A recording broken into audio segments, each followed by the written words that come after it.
안녕하십니까. 2025년 한국국제정치학회 타계학술대 주제가 복합 다중위기의 시대 불확실성 속에서 한국 외교의 길을 쳤다인데요.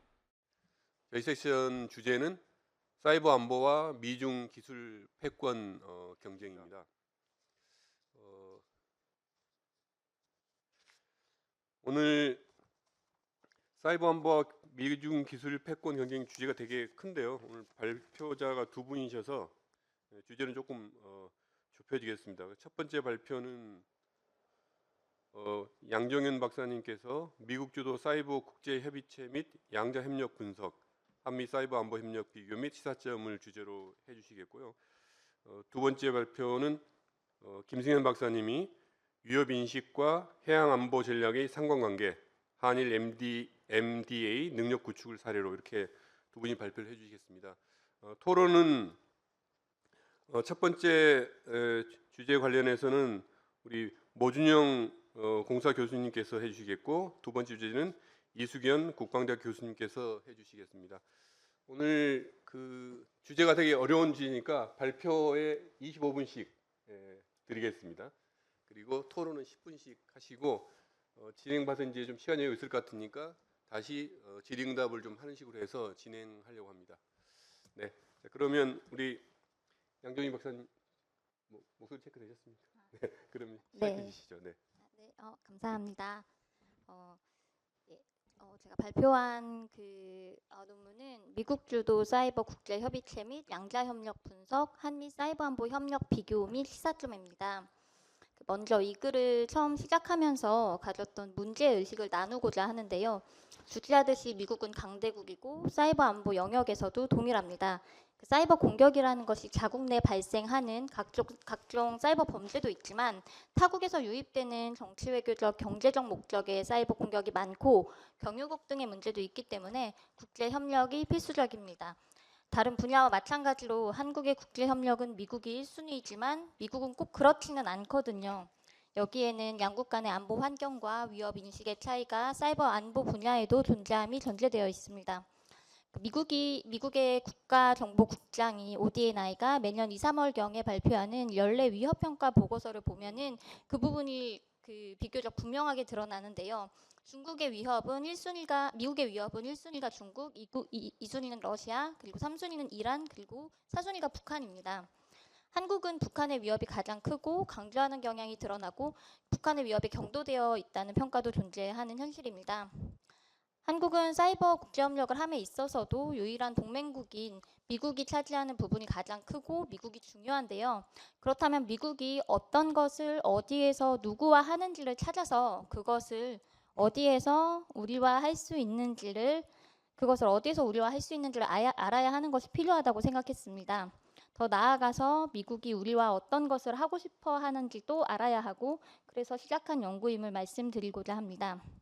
이를 찾기 위해서 본문에서 다루고 있는 내용은 미국이 주도한 사이버 국제 협의체와 미국의 주요 양자 사이버 안보 협력국인 영국, 호주, 일본과의 협력 의제들을 살펴봄을 통해서 한국이 사이버 안보를 다루는 어떠한 국제 협의체와의 협력을 더욱더 중점적으로 추진하는 것이 필요하고 미국이 영국, 호주, 일본과 하는 양자 협력 활동을 살펴봄을 통해서 한국과도 어떠한 의제에서 협력을 할 수 있는지를 고찰하고자 했습니다. 그러면은 그 글로 들어가서 우선 서문 부분부터 간단히 설명드리면서 그 작성한 동기나 생각을 말씀드리도록 하겠습니다. 주지하듯이 미국의 사이버 안보 정책 및 전략은 전 세계적으로 큰 영향력을 미치고요. 미국의 적대 세력인 중국, 러시아, 이란, 북한 및 기타 악의적 행위자의 사이버 역량 및 영향력 강화를 견제하기 위해서 동맹 및 파트너국과의 협력을 추진할 것이라고 여러 전략서에 명시하고 있습니다. 사이버 안보 영역에서도 중국은 미국의 가장 큰 위협이 되고 있고 그 다음으로는 러시아의 위협이 있습니다. 미국은 적대 세력의 사이버 위협을 방어하기 위해서 동맹 및 파트너 국가와 협력을 강화할 것이며 특히 나토, 오커스, 파이브 아이즈, 쿼드 등 다자 안보 협의체 및 양자 동맹을 활용하여서 동맹 및 파트너 국가와 사이버 안보 협력을 강화할 것임을 강조하고 있습니다. 미국이 주도하는 사이버 국제 협의체 및 양자 협력을 분석하고 이를 통해서 한국의 사이버 안보 국제 협력 및 양자 동맹 심화 방안을 그래서는 검토하고자 하는데요. 이를 위해서 그래서 선택한 분석하기로 택한 소다자 다자 협의체는 파이브 아이즈, 오커스, 쿼드 주요 7개국인 G7 랜섬웨어 대응 이니셔티브 CRI라고 불리는 협의체고요. 지역 협의체로 나토와 아세안 및 ARF를 보고자 하였고, 양자로는 미국이 적극적으로 사이버 안보 협력을 하고 있는 영국, 일본, 호주와 미국과의 양자 협력을 보고자 하였습니다. 다음으로 미국 주도 사이버 안보 협의체들에 대해서 설명을 드리도록 하겠습니다. 미국이 2023년에 발표한 국가 사이버 안보 전략이나 국가 안보 전략서에 사이버 안보 분야에 있어서 나토나 말씀드린 파이브 아이즈나 아니면 OAS도 포함해가지고 미주 경제 번영을 위한 미주 파트너십, 그리고 TTC라고 하는 미 EU 무역기술위원회도 활용할 것이라고 이야기를 하고 있지만, 이 분야에 대한 분석은 한국과는 좀 더 멀리 있기 때문에 한국이 참가할 수 있는 사이버 안보 국제협의체를 위주로 해서 말씀을 드리도록 하겠습니다. 우선 소다자 다자 협의체로 파이브 아이즈에서의 미국의 사이버 안보 활동과 한국의 참여 가능성을 말씀드리고자 하는데요. 아시다시피 파이브 아이즈는 미국, 영국, 호주, 캐나다, 뉴질랜드 간 정보 공동체로 회원국 간 신호 정보를 공유하는 협의체입니다. 1941년 제2차 세계대전 당시 독일과 일본의 암호 회독을 위해서 미국과 영국이 협력한 것을 계기로 생겨났고, 그리고 캐나다, 호주, 뉴질랜드가 차례대로 가입을 하여서 2015년부터는 매년 5개국 장관회의를 개최하고 있습니다. 사이버 안보에 관해서는 매년 공동성명에서 사이버 안보 위협과 사이버 공간에서 책임 있는 국가행동의 중요성을 강조하고 있고요. 2023년에는 파이브 아이즈 정상회담을 통해서 중국의 AI 등 첨단 기술 탈취 위험 및 경제 스파이 활동에 대해서 경고하고 있습니다. 사이버 국제협력에 관해서 파이브 아이즈의 효용성은 정보 협력 및 위협 정보 공유에서 가장 크게 나타나고 있습니다. 다음으로 오커스인데요. 오커스는 미국, 영국, 호주 간 삼각 안보 협력 체제로 2021년 9월에 공식적으로 출범하였고, 호주의 핵 잠수함 개발을 지원하는 것을 목적으로 하는 협의체입니다. 오커스는 외교안보와 관련된 사안에 사이버 공격에 대응을 하고 AI 등 첨단 기술 분야에 관해서도 협력하면서 정보를 공유하고 있는데요.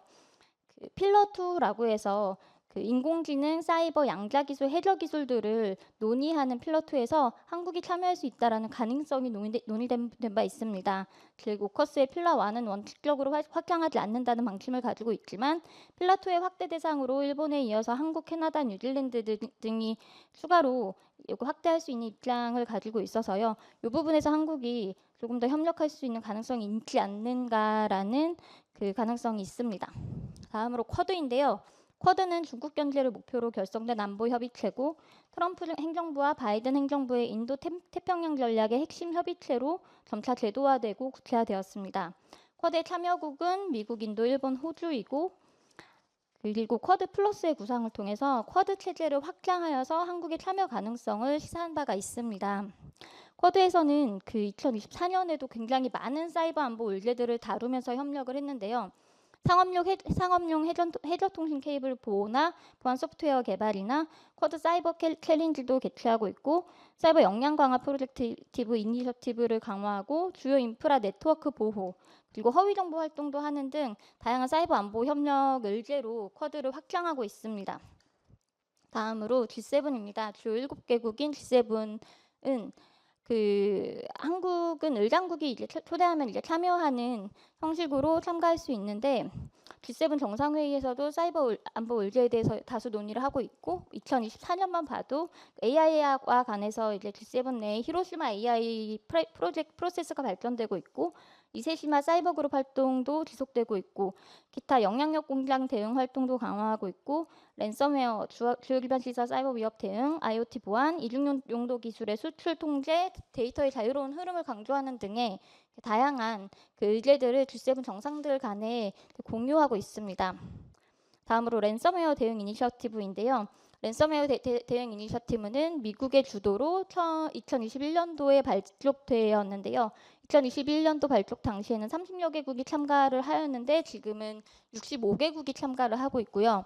이니셔티브의 주요 활동으로는 랜섬웨어 인프라 및 행위자 저지, 랜섬웨어 공격에 대한 회복력 강화, 가상화폐 세탁 문제 해결 방안 모색, 랜섬웨어 대응을 위한 국제협력 강화 및 국가 간 협력입니다. 랜섬웨어 이니셔티브에서는 대응 태스크포스를 운영하고 조기 경보 기능을 강화하고 있으며 사이버 위협 정보 공유를 실행하고 정책 및 모범 사례를 공유하고 있습니다. 랜섬웨어 이니셔티브 같은 경우는 한국이 초기부터 2021년에 참여한 국제 협의체로 좀 더 이제 한국이 나서서 좀 큰 활동을 할 수 있는 그 국제협력 플랫폼으로 생각을 하고 있습니다.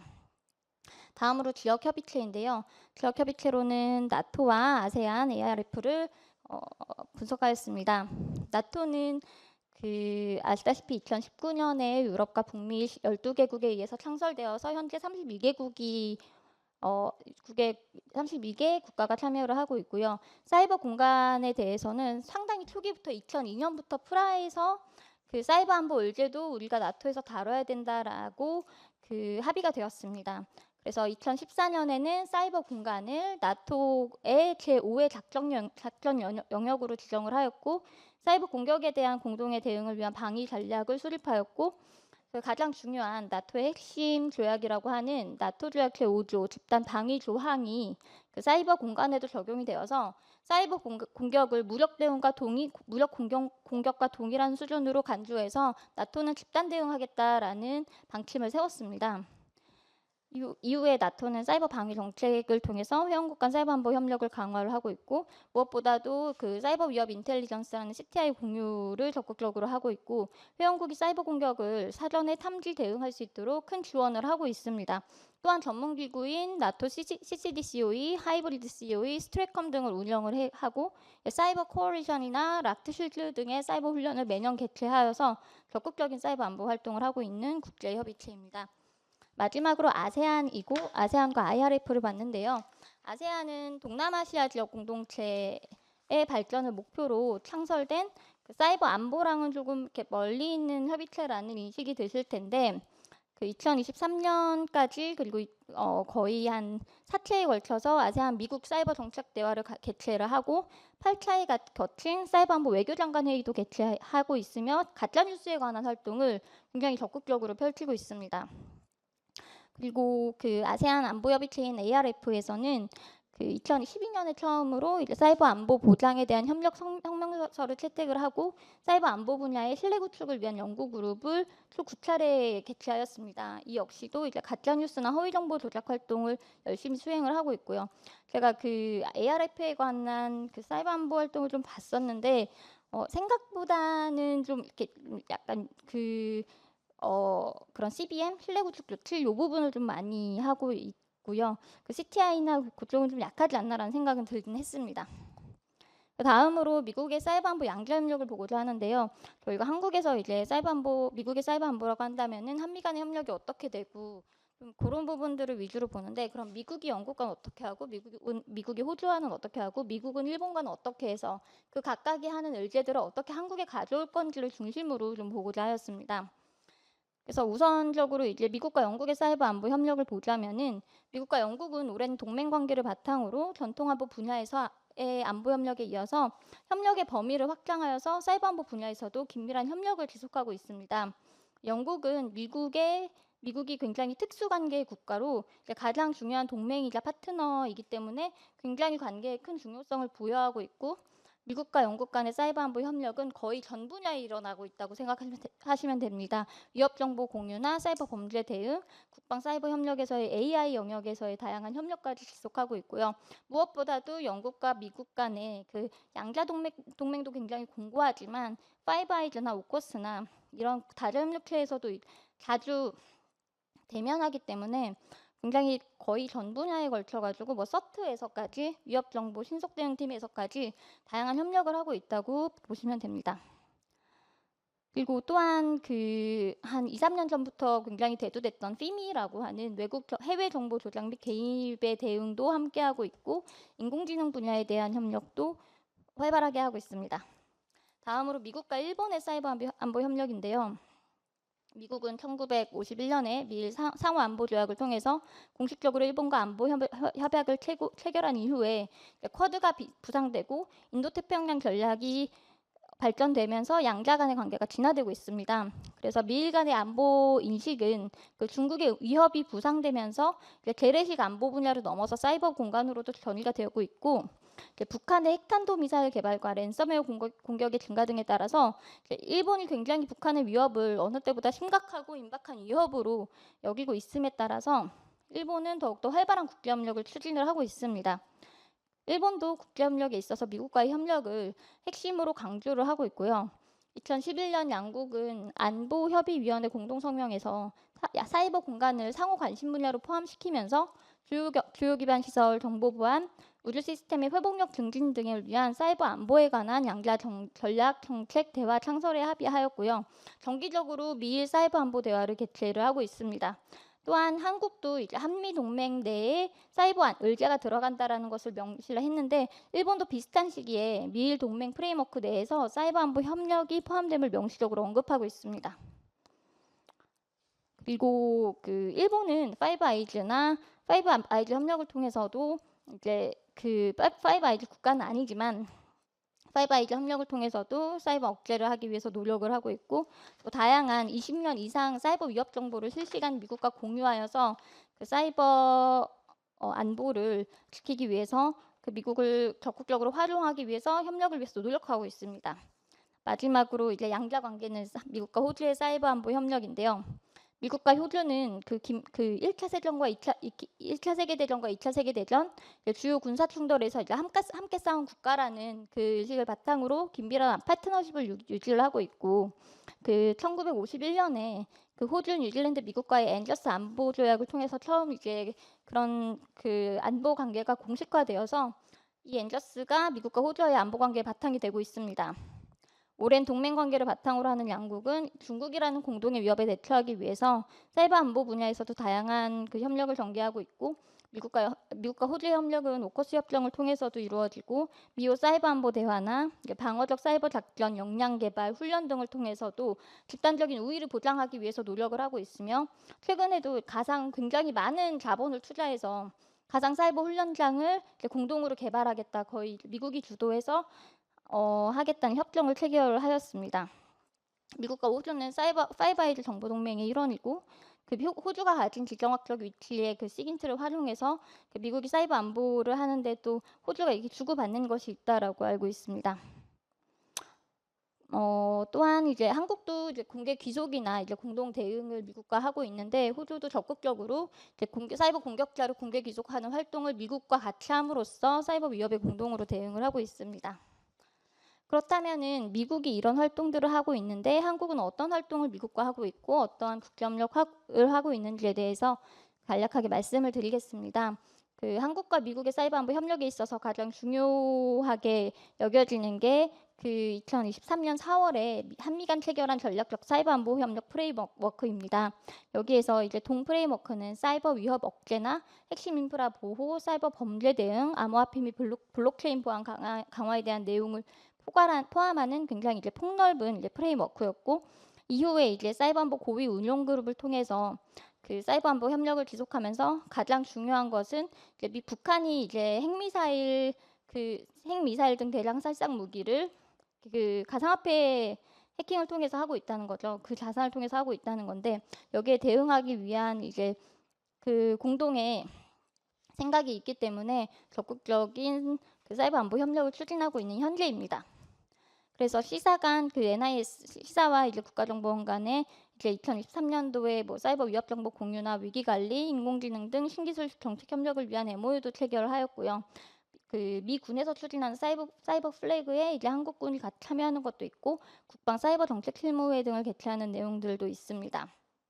제가 발표문에 그 표를 하나 넣었는데, 이제 아까 말씀드린 이제 그 사이버 안보가 논의되는 국제 협의체들에 이제 그 주요국들이 어떻게 참여를 하고, 상당히 이제 한국은 아무것도 하지 않고 있다라는, 제가 이 표를 그 어저께도 다른 교수님께 보여드렸더니 파이브 아이즈랑도 뭐 하려고 하고, 나토 CCDCO이랑도 뭐 락드쉴드도 하고, 뭐 그 워커스도 뭐 필라토에서 하고 이런 말씀들을 하시더라고. 쿼드 플러스 3도 있고. 근데 사실 공식적으로 이제 참여 국가에는 안 들어가고 있는 모습들을 좀 단편적으로 보여드리고 싶어가지고 표를 넣었는데요. 저희가 이제 좀 해야 되는 것들이 사실 많다. 이런 내용을 좀 말씀드리고 싶었습니다. 마지막으로 그 시사점인데요. 저 시간이 많아서 충분히 말씀드리도록 하겠습니다. 한국의 사이버 안보 외교의 주축인 미국의 사이버 국제 협력 전략에 대한 이해가 미국의 국제적 영향력과 미국의 한국의 주요 동맹이라는 측면에서 굉장히 중요하다고 생각을 합니다. 그래서 미국은 전략 등에서 사이버 공간에서의 이제 책임 있는 국가 행동을 강조하면서 이제 무책임한 국가의 비용을 부과시킬 거고, 국제 협의체 및 유사 입장국 간 파트너십을 통해서 사이버 위협에 공동으로 대비하고 대응하고 비용을 부과할 것을 적극적으로 이야기를 하고 있고, 그러면서 동맹 및 파트너와 협력해서 정보통신 및 OT 운영기술 제품 및 서비스에 대해서 더 안전한 글로벌 공급망을 구축할 것임을 전략에서 공포하고 있습니다. 물론 바이든 때 전략이긴 한데요. 그래서 이제 이러한 역량 구축 활동이 이제 동맹 및 파트너국을 통해서 이루어질 거고, 이를 통해서 뭐 DOJ나 DOD나 DOS 등의 이제 기관 간의 이제 양자, 다자 간 공식 비공식 협력도 이제 실행할 것이고, 좀 적극적인 내용들이 국가 사이버 안보 전략이나 기본 계획이나 실행 계획이 나와 있습니다. 그렇다면은 한국도 사실은 이제 저희가 단독적으로 사이버 안보를 할 수는 없기 때문에 미국을 중심으로 해서 다자 협의체 및 파트너 및 유사 입장 국가의 사이버 안보 협력을 더욱더 적극적으로 실행할 필요성이 존재를 하는데, 한국도 이런 내용들도 국가 사이버 안보 전략에도 이제 선언을 하고 있고요. 무엇보다도 북한의 가상자산 탈취와 이제 IT 인력의 위장 취업, 방산 분야 사이버 공격 등의 이제 심각한 위협을 북한이 가하고 있기 때문에, 이러한 북한의 사이버 공격에 대응해서 미국, 호주, 독일, 영국 간에 이제 저희도 뭐 작년에는 이제 한 5차례 정도 사이버 보안 권고문을 공동으로 발표를 하긴 했지만 더 적극적인 국제협력이 필요하지 않는가라는 생각을 하고 있습니다. 그래서 이제 우리가 아무래도 가장 접근하기 쉬운 플랫폼인 미국과 그리고 유사 입장국인 미국이 협력하는 국가들과의 이제 유사 동맹들, 유사 입장국과의 협력을 다각화하고 실용 외교적인 측면에서 이제 중추 국가로서의 역할을 모색할 필요성이 존재하지만, 미국과 사실 한국과는 위협 인식이 차별화되어 있기 때문에 독자적인 대응 전략이 필요하다는 내용으로 발표문을 준비하였습니다. 마지막으로 현재까지 이제 작성된 글의 한계로서 생각한 것이, 사실 여기서 좀 추가하려고 했던 내용들이 양자 다자 협력에서 귀속을 보고자 했습니다. 사이버 공격은 어트리뷰션이 굉장히 중요하거든요. 그래서 누가 했다라는 이제 귀속들을 하는데, 요 내용을 넣으면은 이제 협력이 더욱더 보일 것이라고 생각을 해서 귀속을 앞으로도 이렇게 추가해서 넣으려고 생각을 하고 있고요. 또 원래는 이제 양자 협력의 이제 의제들을 비교 분석해서 협력해야 되는 의제를 찾고자 했는데 제가 그 부분은 아직 찾지 못했습니다. 그래서 그 부분을 추가할 예정이고, 그리고 한국과 타국과의 사이버 안보 협력 부분을 조금 더 추가하고자 합니다. 네, 감사합니다. 네, 영 교수님 감사합니다. 제가 시간을 짧게 드린 거 아닌데 되게 숨가쁘게 달리셔서 네, 편안한 마음으로 하시면 될 것 같습니다. 되게 어려운 주제인데, 사이버라고 하는 것이 미국 주도의 여러 가지 활동들, 양자, 다자, 지역 협의체에 관련해서 잘 살펴주셨고, 또 우리나라와 미국 간의 협력 현황, 앞으로 발전 심화 방안에 대해서 잘 말씀해 주셨습니다. 감사합니다. 두 번째 발표는 우리 김승현 박사님인데요. 위협인식과 해양안보 전략의 상관관계, 한일 MDA 능력 구축을 사례로입니다. 사실 오른쪽 보시면 저 창 보이시죠? 저 창 너머가 약간 북쪽으로 동북쪽 보면 거기가 노량 앞바다인데요. 여러분이 아시는 건 노량. 1598년 12월인데 일본은 그때는 적국이었는데 지금은 적국이면 안 되는 아주 설린 우호하고 협력을 잘해야 되는 대상이 된 것 같습니다. 거기에 맞게 또 전략적 판단과 조치를 해야 될 것 같은데, 그런 점에서 아주 시의적절한 좋은 주제를 우리 김승현 박사님이 찾으신 것 같습니다. 박사님 25분간 부탁드립니다. 예, 안녕하십니까. 예, 굉장히 따뜻하게 소개해 주셔서 정말 감사합니다. 안녕하십니까. 저는 김승현이고요. 제 연구가 이제 일본의 해양 정책, 해양 전략 그쪽으로 보고 있고, 그리고 지금 제가 여기 와서 이제 여러 세션을 들었는데 굉장히 솔직히 이제 솔직히 말씀드리면 굉장히 기뻤던 게 MDA라든지 쿼드라든지 그리고 일본의 이제 해양 안보 협력에서의 뭐 논의 그리고 이제 이런 다양한 이제 변화들을 바탕으로 한국이 어떻게 대응해야 되는가 이런 거에 대해서 굉장히 많이 이야기를 해주셨습니다. 그리고 두 번째는 이제 제가 이제 미리 사전에 말씀을 좀 드리자면 이제 제가 일본 쪽 전문으로 이제 중심으로 연구를 하다 보니까 한국 쪽 사례에 대한 분석이 좀 많이 부족합니다. 근데 이제 다른 이제 이수견 그 교수님께서도 이제 여러 가지 이제 사례 설명을 해주셔서 이런 거 보완해서 다음에는 조금 더 좀 더 이제 균형이 맞는 논문을 쓰도록 열심히 노력하겠습니다. 그래서 본 이야기로 들어가면은 우선 먼저 소개드리고 싶은 게 이제 2022년 5월입니다. 이제 백악관에서 발표한 이제 프로젝트로서 이제 쿼드가 IPMDA라고 해서 Indo-Pacific Partnership for MDA에서 이제 지역의 MDA 능력을 증진시키기 위해서 이제 4개국 뭐 미국, 일본, 호주 그리고 인도 4개국이 협력을 해서 이제 MDA 능력을 시키려고 이제 발표를 했습니다. 그리고 이제 거기서 이제 정의를 하기를 MDA를 이제 지역의 안정성과 해양 거버넌스를 위한 이제 핵심적인 요소로서 규정을 했습니다. 그래서 제 발표문 같은 경우에서도 이제 특히 이제 일본의 MDA 구축 과정을 조금 더 중심을 뒀고요. 그래서 한국의 경우에는 이제 MDA 능력을 강화를 한다고 했을 때 이제 일본에서는 어떤 걸 배울 수 있는가 그리고 어떤 걸 이제 수정해서 한국의 이제 지정학적 상황에 맞도록 수용을 할 수 있을 것인가를 중심으로 이야기를 해보고자 합니다. 그래서 이제 서론 쪽 보시면은 이제 아까 말씀드렸듯이 CPMDA가 이제 그 해양 안보 환경 변화에 따른 이제 전략적인 과제로서 부상을 하고 있습니다. 근데 저는 이제 한일 양국의 MDA의 그 능력이라든지 능력 구축 과정 같은 것이 차이가 좀 있다고 생각을 했고 일본 쪽이 조금 더 많이 이제 적극적으로 그걸 추구를 하고 있다. 그래서 그 양국의 그런 차이를 어떤 걸로 설명할 수 있을까라고 했을 때 이제 다양하게 있겠지만 저는 이제 위협 인식을 중심으로 분석을 하고자 합니다.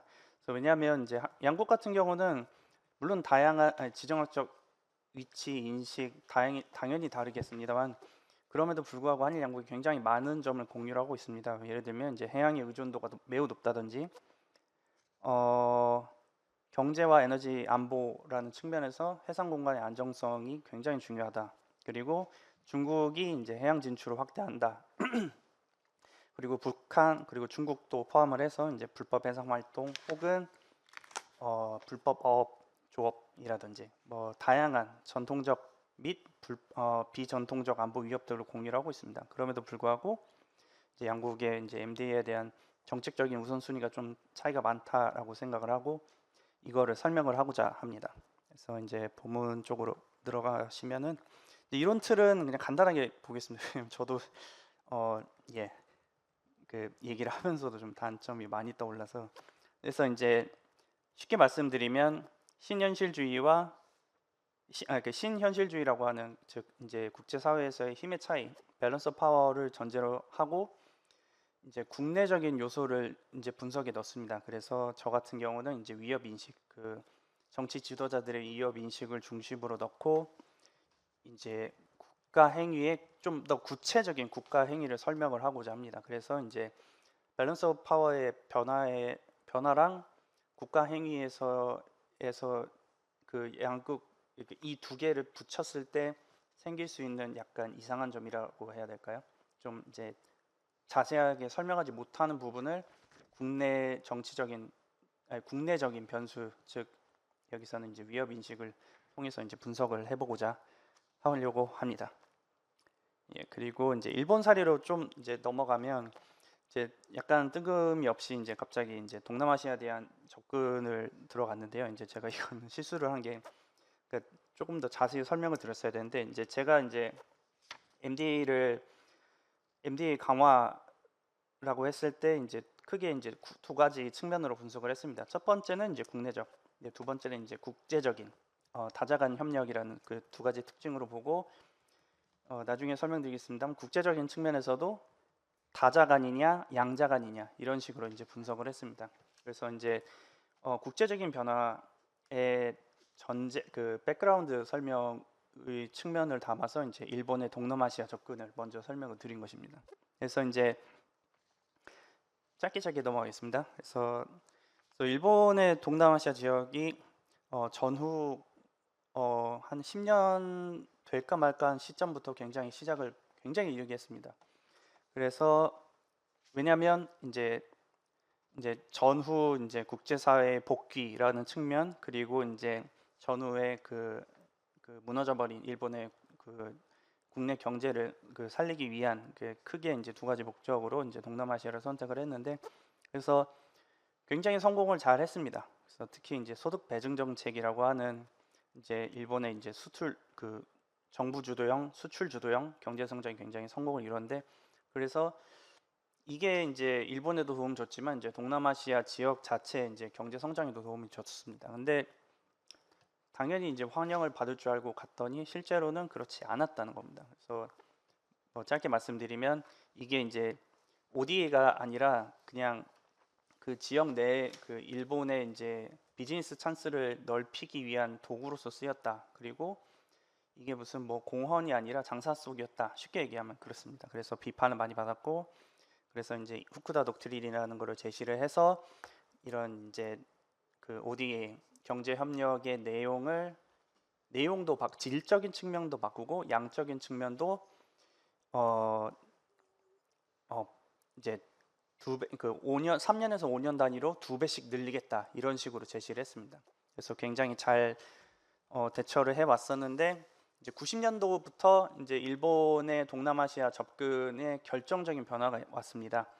근데 이게 이제 MDA 협력의 강화라든지 일본의 동남아시아에서의 이제 협력 강화에 이제 기반이 되는 변화인데 첫 번째로는 이제 일본 포함한 아시아 지역 정체에 이제 몰아닥친 이제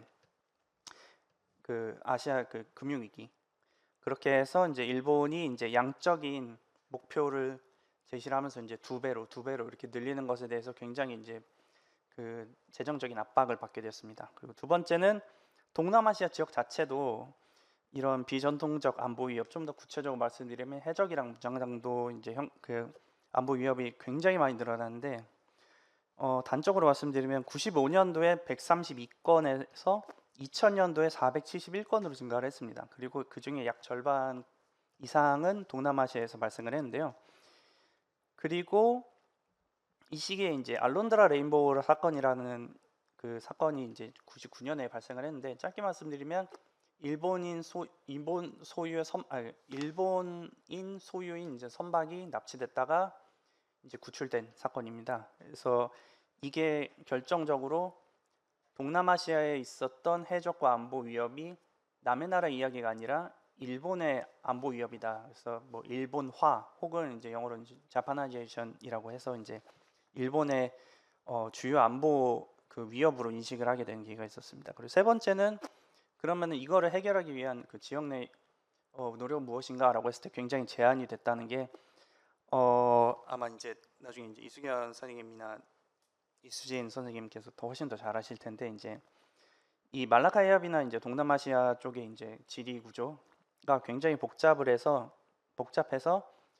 이제 각 국의 이제 지정학적 위치라든지 뭐 국익이라든지 해양 공간에서의 국익이 많이 겹칩니다. 그래서 이 지역에서의 해적이라든지 무장 강도를 퇴치를 위해서는 다자간의 협력이 필요한데 국익의 충돌이라는 측면 때문에 이 협력을 굉장히 어렵게 했습니다. 그래서 그 이외에도 좀 다양한 이제 얘기가 있었고 여기를 해결하기 위해서 이제 일본 쪽에서 이제 국제적으로 이제 안보 협력을 강화를 이니셔티브를 여러 가지 제시를 했는데 다자간 제시한 걸로는 이제 잘 아시다시피 이제 리캡이라고 해서 이제 리캡이라는 게 이제 가장 대표이지만 그 이전에는 이제 지역 해양 경비 기구라고 해서 RCGB라고 해서 99년도에 제시를 했고 2000년도에는 아시아 퇴적 퇴치 챌린지 2000, 그래서 아시아 안티 파이러시 챌린지 2000 해가지고 제시하기도 했고, 그다음에 리캡 있었고 이런 식으로 했는데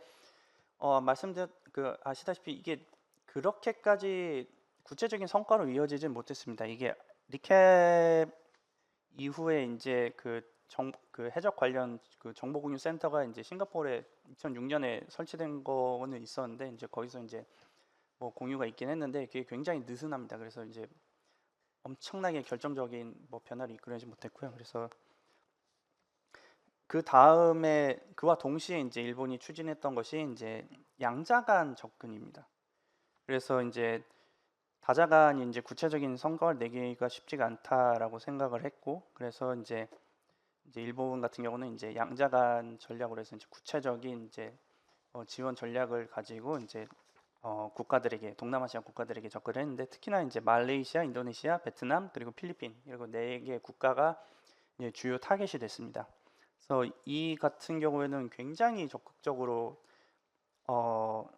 관여를 했는데, 하나만 소개를 드리면 2005년 같은 경우에는 그 인도네시아에서 이제 순시선을 세척을 제공을 하기로 했었는데, 이 순시선이 이제 블랙풀 방탄유리가 있었습니다. 근데 방탄유리가 이제 일본의 헌법에서 금지하는 이제 무기 수출, 그러니까 헌법에서 금지한다기보다는 이제 암묵적으로 금지하는 무기 수출 그 3원칙에 그 무기를 수출할 수가 없고, 그리고 이제 ODA로도 이제 무기 장비를 공유하는 것을 금지하고 있습니다. 그런데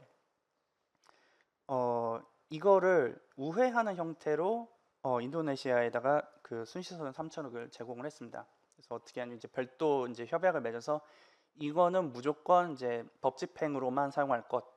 그다음에 매번 이제 잘 쓰고 있나 그 체킹을 할 것, 팔로우업을 할 것. 그리고 세 번째로는 일본의 사전 협약 없이 이거를 이제 다른 목적이나 아니면 다른 국가에다가 공유하지 않을 것이라는 이제 여러 가지 이제 조건을 붙여서 제공 결정을 했습니다. 이런 식으로 이제 굉장히 적극적으로 관여를 했고요.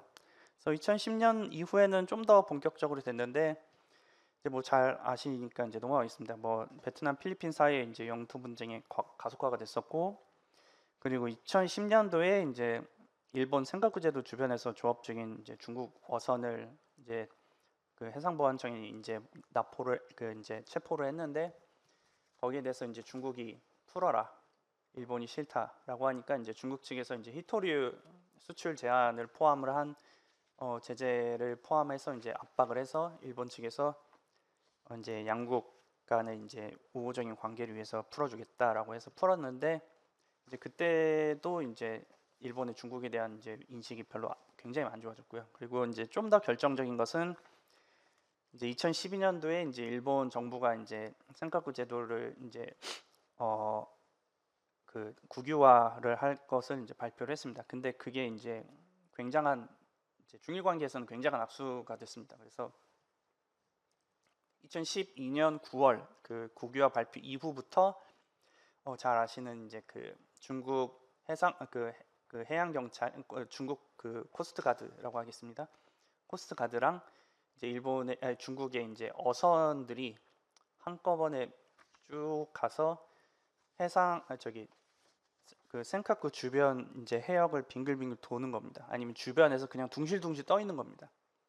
그래서 그거를 2012년 9월 이전까지는 거의 제로였는데 2012년 9월부터 숫자가 확 뛰었고, 그 이후로부터 이제 정기적으로 꾸준히 중국 어선과 이제 중국 해경이 이제 그 주변 해역에서 이제 그 소버런티 그 영토 주권을 주장을 하는 겁니다. 그래서 이제 그때가 이제 되게 중일 관계 혹은 이제 일본의 이제 안보 위협 인식에서 굉장히 가장 결정적인 사건이었던라고 생각을 하는 게 2013년도 그 일본 방위백서, 그리고 2014년도에 일본의 외교청서에서 이제 중국의 해양 활동에 관해서라고 하는 이제 소제목 그 सब섹션을 하나 만들었습니다. 그리고 나서 거기에 중국의 해양 활동을 그 힘에 의한 현상 변경의 시도, 그 change the status quo by force라고 하는 표현을 딱 썼습니다. 이게 굉장히 좀 의미가 있는 게 2014년, 2013년 이전까지만 하더라도 이제 중국이랑 이제 미국, 일본 사이에 이제 여러 가지 문제가 있다 하더라도 이 공적 문서에서는 보통 concern 혹은 이제 canon이라고 하는 일본어 표현을 썼습니다. 굉장히 이제 돌려서 이제 외교적인 수사로 표현을 했는데 2013년도 그리고 2014년도부터 특히 이제 외교청서에서 힘에 의한 현상 변경의 시도다라고 규정을 하는 것 자체는 이게 중국의 해양 활동에 대한 일본의 위협 인식이 굉장히 결정적인 변화가 발생을 했다라고 생각을 합니다. 그래서 그 이후에 그 이전 그리고 그 이후에도 굉장히 많은 변화가 있었는데 그 국내적인 변화만 짧게 설명을 드리겠습니다. 그 2007년도에 그 일본의 그 법이 하나가 탄생을 했습니다. 그 해양기본법이라고 하는 게 있습니다. 그래서 Basic Act on Ocean Policy라고 해서 그 해양에 관련된 기본적인 법, 그 약간 그 기본법, 그 가장 이제 베이스가 되는 법안을 만들었고, 그리고 2008년부터 5년 단위로 해양 기본 계획, 그 Basic Plan on Ocean Policy라고 해서 이제 5년 단위로 일본이 이제 어떻게 이제 해양에 관한 이제 정책을 펼 것인가라고 하는 이제 기본 계획 같은 거를 이제 정기적으로 발표하게 됐습니다. 그리고 그 이후로 이제 해양 정책 본부라고 하는 게 이제 내각 밑에 생겨가지고 이제 일본의 해양 정책 관련된 거를 총괄을 하는 이제 중앙 집권적인 이렇게 센트럴라이즈한 이제 구조로 이렇게 그 내각 밑에 하나 이제 신설이 됐고, 그 프레지던트가 이제 그 수상입니다. 그 내각 대신 일본 내각 대신이 이제 그 주재를 해서 이제 다양한 거의 모든 뭐 해양과 관련된 거의 모든 내각 그 대신들이 참석을 해서 이제 회의를 하는 걸로 이제 신설이 됐습니다.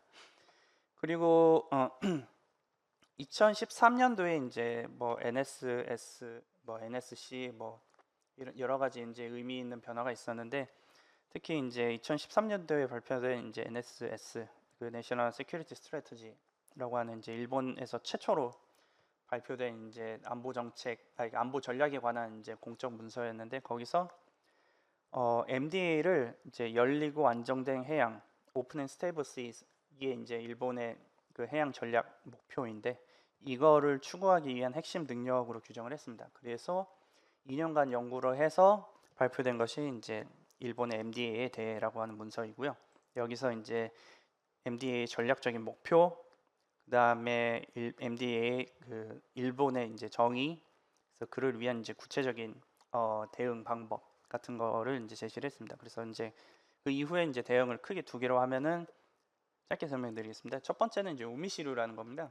그 혹은 이제 해양 정보 그 MDA 상황 표시 시스템인데, 이제 별명이 이제 우미시루인데요. 이제 우미는 이제 바다, 시루는 알다라는 뜻입니다. 그래서 바다를 알다라는 이제 별명을 가지고 있는데, 이것은 이제 특징은 이제 이 시스템 자체가 이제 해양 관련 정보 공유 시스템, 이 시스템 특징 자체가 이제 위성 정보를 이용해서 이제 거의 실시간 정보를 제공한다는 점이고요.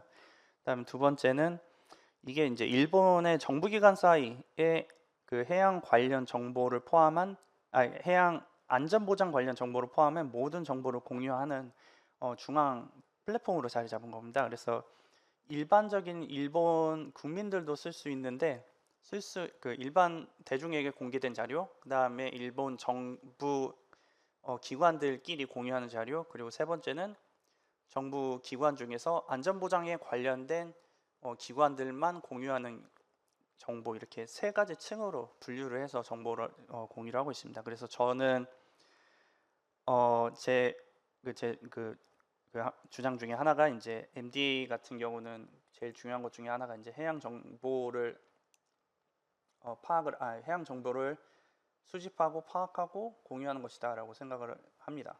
그래서 왜 그렇게 생각을 하냐라고 하면, 이제 MDA에 대해서 조금 이제 점프를 하는데, MDA에 대한 정의 같은 경우 이제 미국 같은 경우는 이게 그 9.11 테러 이후에 이제 홈랜드 그 본토방위라는 관점에서 생겨났습니다. MDA라는 그 개념 자체가 이제 공식적으로 이제 MDA를 쓰기 시작한 그 계기 자체가. 그래서 이제 이 DAC 그 디파트먼트 홈랜드 세큐리티 거의 2005년도에 거기서 이제 발표한 공식 문서에 따르면 가장 멀리 그리고 가장 빨리 위협을 아이덴티파이하는 것이라고 이제 규정을 했습니다. 그래서 MDA를 이제 굉장히 그 안보에 중점을 둔 이제 개념으로 소개를 하고 있고, 그 IMO 그 국제 해사 기구라고 하죠. 그래서 거기서는 The Effective Understanding이라고 써 있습니다. 그래서 해양에서 벌어지는 다양한 사건들을 이해한다라고 이제 굉장히 넓게 정의하고 있고, 일본 같은 경우는 효율적으로 수집하고 통합하고 공유하는 것이라고 정의하고 있습니다. 그 해양 관련 정보를. 그래서 이제 일본 같은 경우는 이제 정보를 수집하고 뭐 처리해서 공유한다라고 하는 거를 이제 중심으로 두고 있고요.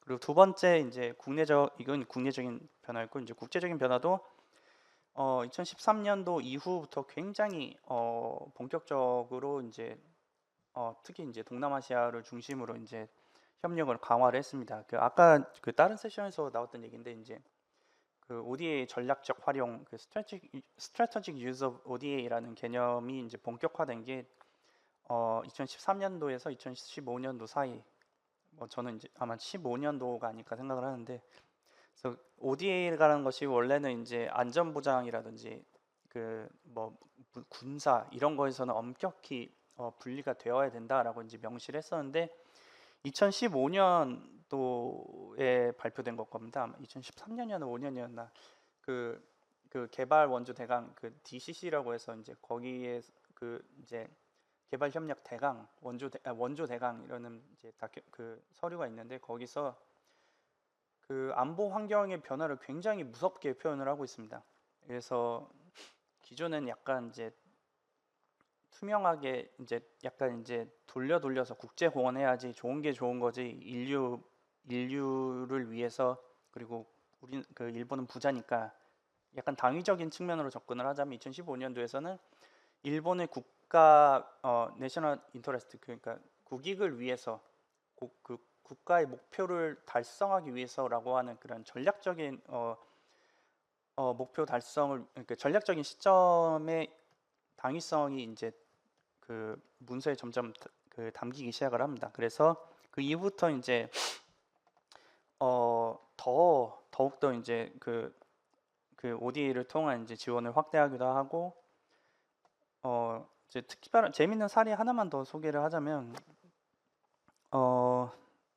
예, 짧은 걸로 하겠습니다. 예, 그 JCG 그 일본 그 해상보안청에서 그 모바일 협력팀이라는 거를 창설을 했습니다. 그 모바일 코어퍼레이션 팀이라고 해서 MCT라고 하는데, 거기서 이제 그 해상 법 집행에 관련된 전문 지식을 보유한 해상보안청 요원을 파견하기 위한 이제 팀을 이렇게 조그맣게 설치를 한 겁니다. 그래서 이제 그러니까 ODA를 통한 이제 자금 지원, 뭐 무기 지원, 그 뭐 협력 지원 이런 것뿐만이 아니라 이제 기술 지원을 포함해서 이제 그 지원 자체를 굉장히 다양화를 꾀했다라고 하는 점을 이제 강조를 하고자 합니다.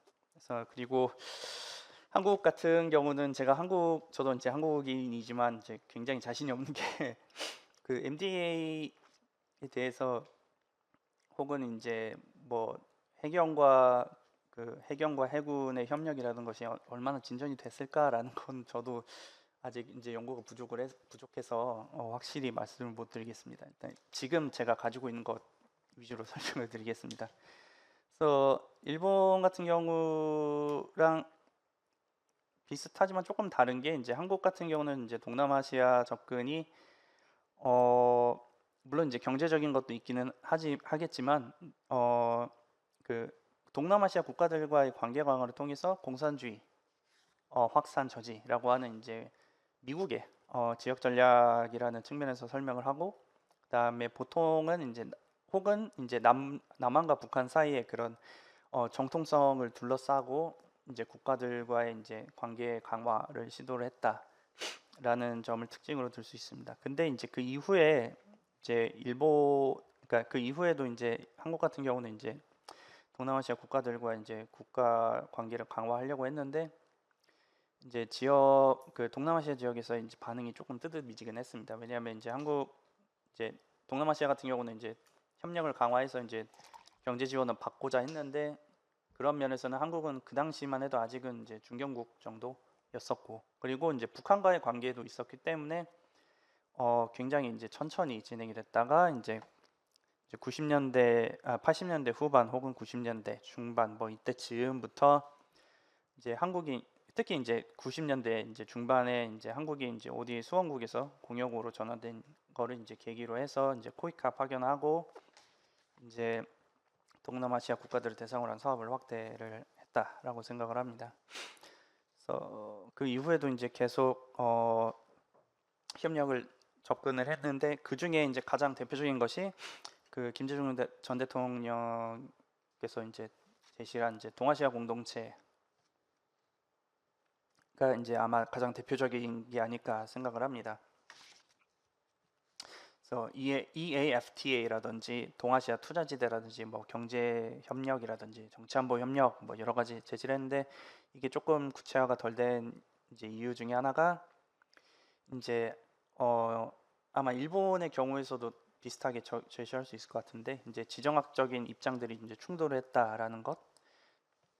그다음에 이제 북한의 이제 90년대 중반, 후반, 2000년대 초반 이때 이제 안보 위협이라든지 북한의 이제 여러 가지 이슈들이 한국의 이제 그 안보적인 관심 자체를 이제 동북아시아 쪽으로 이제 축소 혹은 회귀하는 경향을 띠게 만들어 버렸습니다. 그래서 이제 일본과는 달리 이제 한국 같은 경우는 비전 통정 안보 위협에 대한 이제 독자적인 이니셔티브를 제공을 하거나 이제 뭐 MD의 능력 강화 지원, 뭐 안보 협력 이런 거보다는 이제 기본 다자 가구의 참가 및 협력을 중심으로 하도록 되었습니다. 그래서 그 이후에도 사례 비교로서 이제 골랐던 것이 이제 최근에 이제 이어도 문제라든지 이어도 문제를 들 수 있을 것 같은데요. 이어도 문제 같은 경우도 이제 그러니까 일본과 중국 사이에 이제 센카쿠 제도 사례랑 다른 점이 양국이 이제 이게 이제 이어도 문제가 이제 영토 문제는 아니다. 하지만 이제 그 배타적 경제 수역 이제 경계 획정 문제다라고 하는 거기 때문에 이제 이게 이제 안보 문제를 사례 비교를 하기 위한 이제 정확한 이제 사례 1대1 대응이 되는 사례로서 되는지 안 되는지는 저도 잘 모르겠습니다. 그래서 그 토론해 주실 그 교수님께 여쭈고자 합니다. 그래서 그 이후 그러니까 뭐 여러 가지 이제 그 이후에 이제 이어도를 포함을 해서 이제 중국이 그 방공식별구역 ADIG를 선언을 하고 2013년에 이제 선언을 하거나 이런 식으로 해서 이제 한국도 이제 여기다가 방공식별구역 확대로 대응을 하거나 했는데 근데 그 이후에 뭐 결정적인 이제 국내적인 변화라든지 아니면 국제적인 안보 협력의 확대 뭐 이런 식으로 변화하진 않았다라고 저는 생각을 하고 분석을 하고 있습니다. 그 이후에도 중국 어선의 불법 조업 사태 같은 경우에도 뭐 당연하다라고 하면 당연하긴 할 수도 있겠습니다만 사태의 안보 문제화는 가능한 한 회피하려는 모습을 보이고 있습니다. 그래서 특히 한중 어업 협정 이후에 이제 중국 어선의 이제 서해상에서 이제 불법 조업을 하는 그 납포 횟수가 이제 굉장히 많이 늘어났는데 그 이후에도 뭐 물론 이제 2022년에 이제 해양경비법이 이제 시행이 되고 이제 해경의 이제 법 집행 능력 강화가 시도되기도 했습니다만 그 이후에도 뭐 해양경찰의 단속 활동이라든지 아니면 법적인 이제 규정이라든지 그런 것이 이제 한계가 많이 노출되어 있고 그다음에 이제 해군과 해경 간의 이제 정보 공유 체계가 뭐 잘 이루어지거나 그러지는 아직은 않고 있는 상황입니다. 물론 이제 이것이 이제 중국이 이제 본격적으로 이제 뭐 중국 해경과 이제 중국 어선을 통한 이제 서해상의 이제 이의지 그 저기 배타적 경제 수역 그 영역 주장 뭐 이런 식으로 그 확장되지는 않았기 때문이라고 할 수도 있는데 박사님, 마무리 좀. 예, 그 상황에서도 너무 신나게 혼자 얘기를 그래서 이런 식으로 이제 그 한국과 일본 사이에 이제 공유하는 이제 안보 위협이라든지 문제가 있음에도 이제 차이가 있었다라는 점을 이제 설명을 해보자 합니다. 그래서 그래서 결론도 이제 있어서 이제 참고해 주시면 될 것 같고요. 좀 길었습니다. 감사합니다. 네, 수고하셨습니다. 위협 인식이라는 거를 이제 중심 개념으로 해가지고 MDA 구축에 한국과 일본 양국이 어떤 차이를 보이는가에 대해서 아주 좋은 발표를 해주셨습니다. 감사합니다. 이제 두 분 선생님들 발표를 들었고 이제 이에 대한 그 지정 토론을 두 분 선생님께 듣겠습니다. 먼저 모준영 교수님 먼저 해주시겠습니다. 10분 드리면 되겠습니까? 네, 감사합니다. 네, 10분 부탁드리겠습니다. 방금 소개받은 그 공군사관학교의 모준영입니다. 그 양정윤 박사님하고 이종진 박사님께서 이제 그 준비해 주셔가지고 발표해 주신 내용 잘 들었습니다. 그 양정윤 박사님께서 잘 설명을 해주시고 또 한계점이나 앞으로 그 어떻게 발전시켜 나가겠다라고 하는 부분까지 얘기를 해주셔가지고 그 솔직히 말씀드리면 그 제 역할 부분까지 다 그냥 그 얘기를 해버리셔서 이제 제가 딱히 뭐 더 하는 게 그 불필요할 수도 있겠다라고 생각할 수도 있는데 그래도 제 역할이 있으니까 그 몇 말씀 드리도록 하겠습니다. 일단 이제 이게 아무래도 지금 이제 퍼블리시를 위해서 준비하는 단계의 논문이라고 생각이 듭니다. 그래서 그런 측면에서 이제 몇 가지 말씀을 드리려고 하는데요. 일단 그 논문의 제목하고 본문의 내용하고 조금 이제 거리가 있어서 이제 본문의 내용이 아까 말씀해 주셨던 그런 한계점이나 아니면 앞으로 발전시켜 나갈 그러한 부분까지 한다라고 하면 단순히 그냥 한미 사이버 안보 협력 비교 및 시사점이 아니라 그 이제 사이버 안보 협력 그러니까 한국의 사이버 안보 협력의 시사점 같은 게 되지 않을까 그 생각이 듭니다.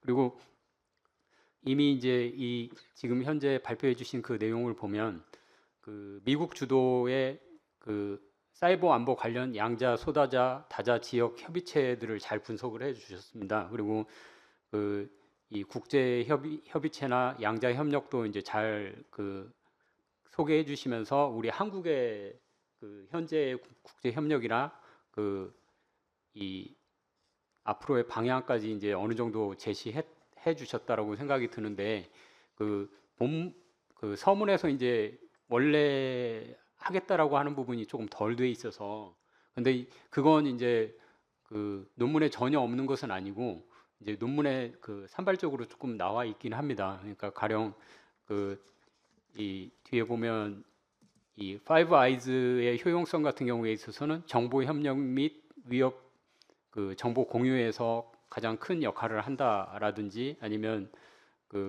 뭐 쿼드는 어떻다 또는 G7 같은 경우에 있어서는 한국의 적극적인 참여가 필요하다. 뭐 또는 CRI 같은 경우에 있어서는 가장 많은 한국의 참여율이 있는 부분이다. 초기부터 참여해가지고 북한의 위협에 대응하는 차원에서도 우리가 할 역할이 있는 부분이기 때문에 중요하다. 뭐 이렇게 조금씩 얘기는 해주시긴 했는데 이게 이제 처음에 논문에서 내가 이렇게 하겠다라고 하는 그러니까 이 주요 협력 대상국인 미국에 대한 협력을 심화하기 위한 방안 또 한국의 사이버 국제 협력 대상 및 의제를 한번 검토한 이후에 앞으로의 국제 협력에 나아갈 바를 제시한다. 뭐 이런 부분에 있어서는 조금 설명이 부족하다라고 생각이 들어서 그런 부분에 초점을 맞춰가지고 이 논문을 조금 더 이제 손을 보시면 논문이 더 좋아지지 않을까라고 생각이 듭니다. 그리고 이미 이제 아까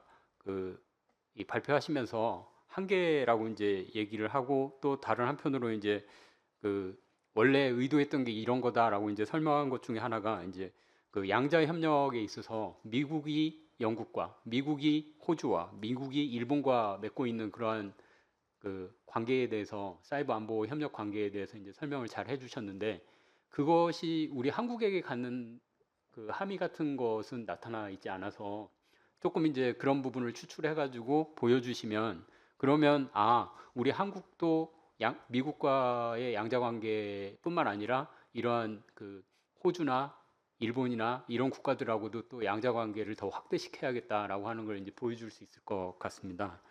그리고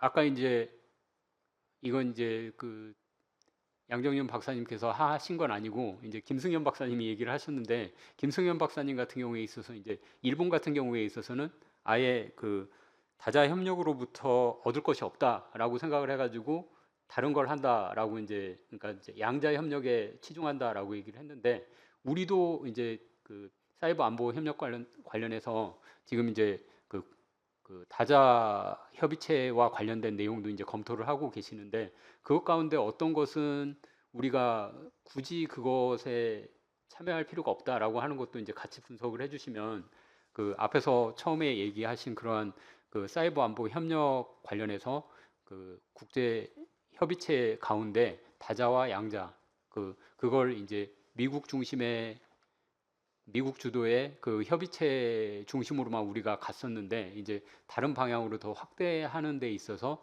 함의를 줄 수 있는 그러한 그 논문이 되지 않을까라고 하는 생각이 들었었습니다.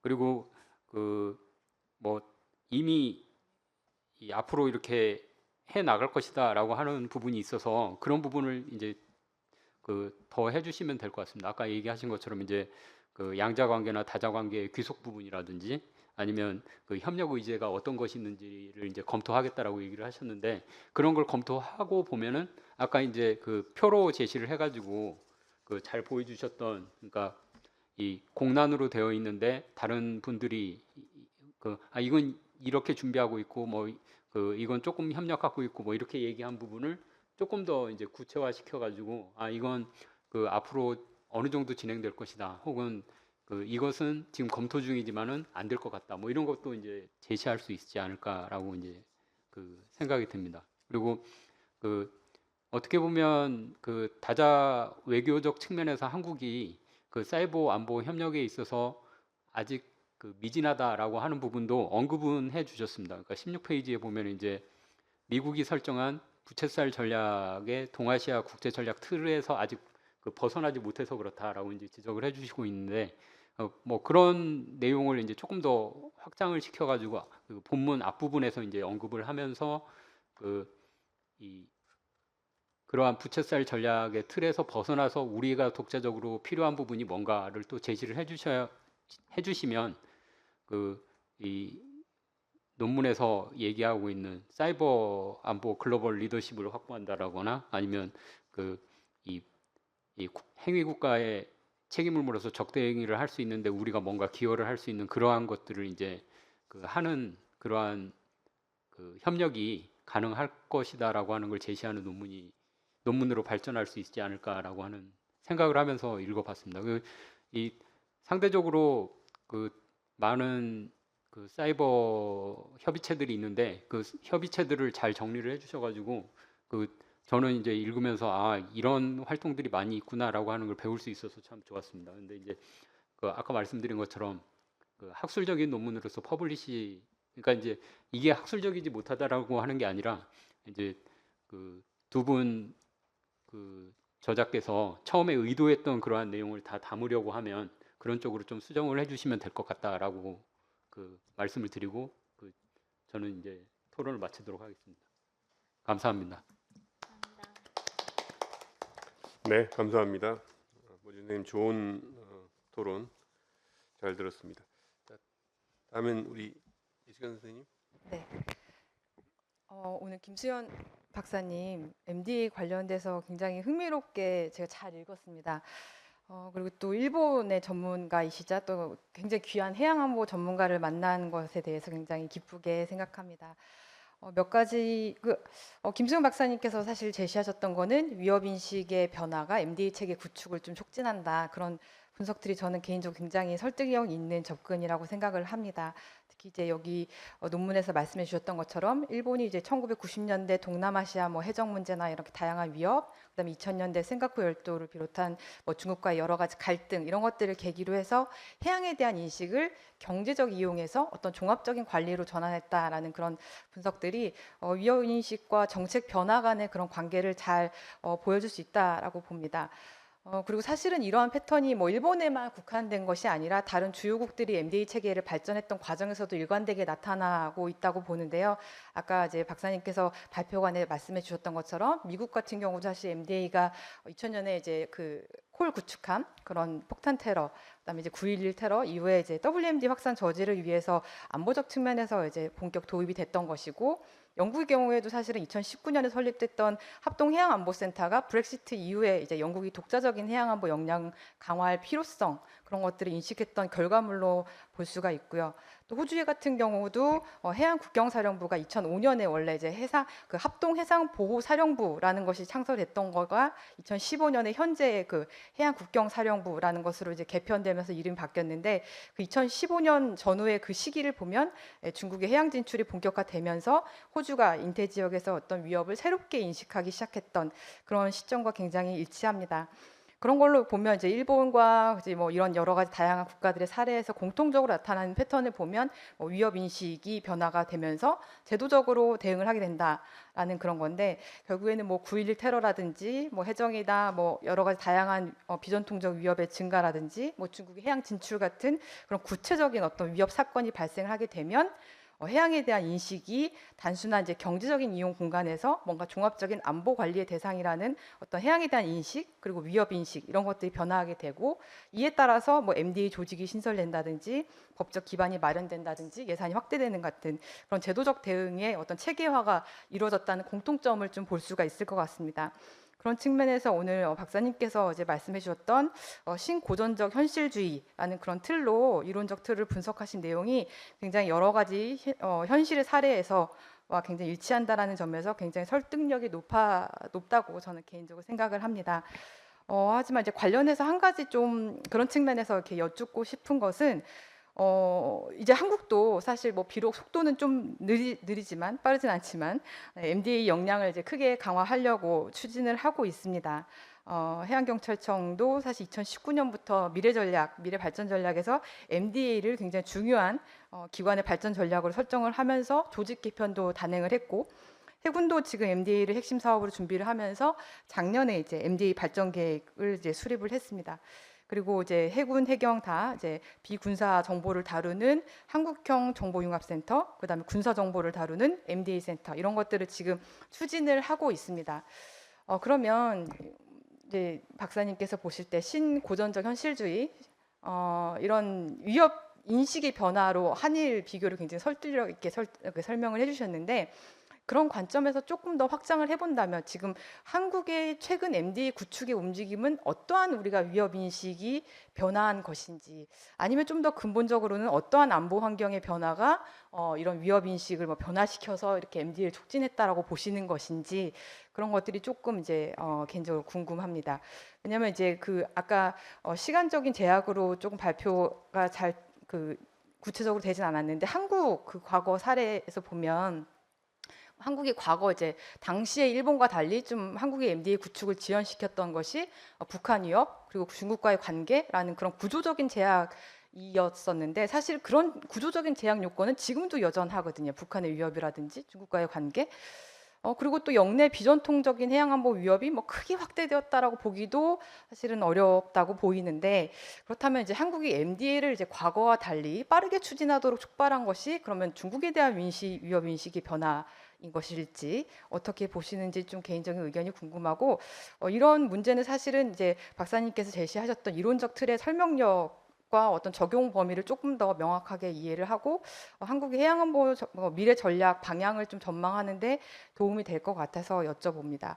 혹시 아직 연구가 진행 중인 사항인 거라고 하면 이런 부분도 한번 좀 더 같이 함께 담아보면 조금 더 연구의 완결성을 높이지 않을까 그런 생각을 하게 됩니다.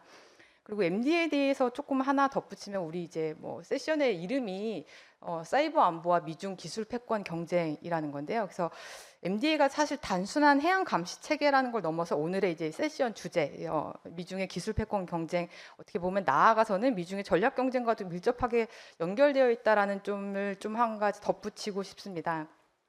지금 미중 간의 MDA 역량 확충 경쟁을 보면은 사실은 본질적으로 MDA라는 것 자체가 잡는 것 그리고 잡히지 않는 것 그 사이에 어떤 기술 경쟁, 군비 경쟁이거든요. 그러니까 예를 들면 미국의 MDA가 뭐 AI 기반 데이터 융합이라든지 우주 기반 감시 시스템, 뭐 자율 해양 플랫폼 이런 것들을 통해서 중국의 해양 활동을 투명하게 잡으려 하는 것이고, 반면에 중국은 여러 가지 기술을 첨단 기술 전략을 사용해서 미국의 감시망에 잡히지 않으려고 하는 것이고, 그렇기 때문에 MDA는 사실은 핵심이 광역 해양 감시 체계 그리고 빅데이터나 AI 이런 것들을 통한 해양 정보 융합 분석 플랫폼 이 딱 두 가지로 구분이 되기 때문에 결국에는 MDA를 통해서 잡으려는 노력, 그다음에 MDA에 잡히지 않으려는 노력, 요 이제 사이의 경쟁에 있어서의 핵심이 바로 이제 AI, 뭐 양자 기술, 첨단 반도체, 뭐 우주 기술 이런 미중의 기술 패권 경쟁의 핵심 분야들이라고 생각이 됩니다. 그래서 요즘에는 이제 이 MDA를 미중 간의 기술 경쟁의 해양 구현체라는 이런 이름으로도 부르기도 하는데, 또 나아가서는 지금 현재 어떤 MDA 경쟁이 디지털 주권 어떤 해양 확장으로도 지금 이해가 되고 논의되는 분야들이 좀 있습니다. 그러니까 다시 말하면 누가 어떤 해역의 정보를 수집하고 처리하고 해석할 권리를 가지는가라는 그런 문제를 과거의 어떤 전통적인 영토 개념을 넘어선 새로운 형태의 주권 경쟁으로 바라보는 그런 시각입니다. 그래서 이런 맥락에서 한국도 이런 MDA를 단순한 해양 감시나 뭐 북한 위협의 대응 차원으로 하는 것에 더해서 이제는 MDA를 미중 어떤 기술 경쟁, 뭐 패권 경쟁 그런 영역이자 또 한국의 전략적인 자율성과 안보를 좌우하는 그런 결정적인 요소 중에 하나로 좀 인식할 필요가 있다고 보여집니다. 그래서 한국이 좀 독자적인 MDA 역량을 구축하고 주변국과 협력하는 것이 아까 박사님께서 지적해 주신 어떤 위협 인식이라는 그런 차원에 좀 더해서 기술 혁신, 그다음 지정학적 경쟁 이런 것들이 만들어내는 어떤 새로운 안보 환경에 한국이 어떻게 적응할 것인가라는 그런 문제와도 연관이 돼 있다라는 것을 좀 인식할 필요가 있다라고 봅니다.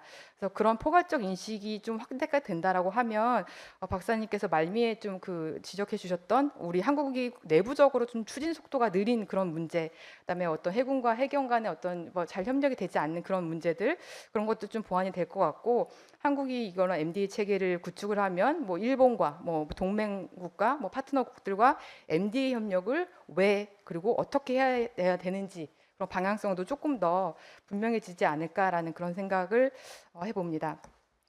일단은 여기 김 박사님에 대한 토론은 요 정도고요. 제 역할은 아니지만 시간이 조금 여유가 있으니까 제가 양종윤 박사님께 그냥 짧은 질문을 하나 드리고 싶습니다. 제가 사실 사이버 안보는 잘 몰라서 문외한이어서 오늘 발표 통해 가지고 굉장히 제가 핵심적으로 공부를 잘 한 것 같습니다. 근데 제가 사실은 들으면서 조금 궁금했던 거는 우리가 그 사이버 안보에 대한 어떤 국제 논의들을 이렇게 지켜보면 항상 나오는 얘기가 뭐 물론 중국이 디폴트 값이지만 북한도 사실 빠지지가 않잖아요. 그리고 한국한테는 굉장히 이제 북한의 사이버 공격이나 이런 것들이 위협이 되고 있고, 첫 번째는 하여튼 우리한테는 굉장히 북한에 대한 사이버 위협이 굉장히 높다. 그거는 국제적으로 바라보는 시각뿐만이 아니라 우리 한국 자체적으로 느껴야 되는 그런 위협인 것이고, 두 번째는 우리 한국이 지금 디지털이나 사이버 기술도 굉장히 기술력이 높은 수준에 올라와 있는 국가이고, 그리고 굉장히 또 사실 관심도 많단 말이죠. 우리 국방부에서 사실은 국방부 차원에서 어떤 계약학과를 만든 게 지금 고려대 사이버 사이버 안보학과인가요? 네, 뭐 그 정도로 굉장히 관심이 많은데, 그런데 왜 우리는 사이버 막상 이렇게 또 이렇게 현실을 열어보면 항상 이제 관심은 이제 뭐 핵 미사일, 뭐 WMD나 이런 데 좀 관심이 많고, 뭔가 사이버 안보에 대해서는 관심이 조금 미진한. 아까 이제 실제로 이제 표로도 딱 한눈에 알아볼 수 있게 정리를 해주셨는데, 그래서 왜 한국이 이런 역량도 있고 실질적으로 위협에 직면해 있고 하면서 국제협력을 주도할 만도 한데, 그럼 최소한 주도는 못할 망정 좀 다자협력에 참여라도 할 수 있을 것 같은데 왜 지금 한국은 참여하지 않는지 내지는 못하는지에 대해서 어떻게 그 이유를 좀 생각하시는지 좀 궁금하고, 이런 이유들이 한국인가 왜 좀 적극적으로 나서지 못하는지에 대한 이유를 좀 이렇게 알면 나중에 이제 한국이 사이버 안보 협력을 어떤 식으로 해야 될지에 대한 어떤 좀 적합하고 좀 실효성 있는 방안들이 좀 같이 연계돼서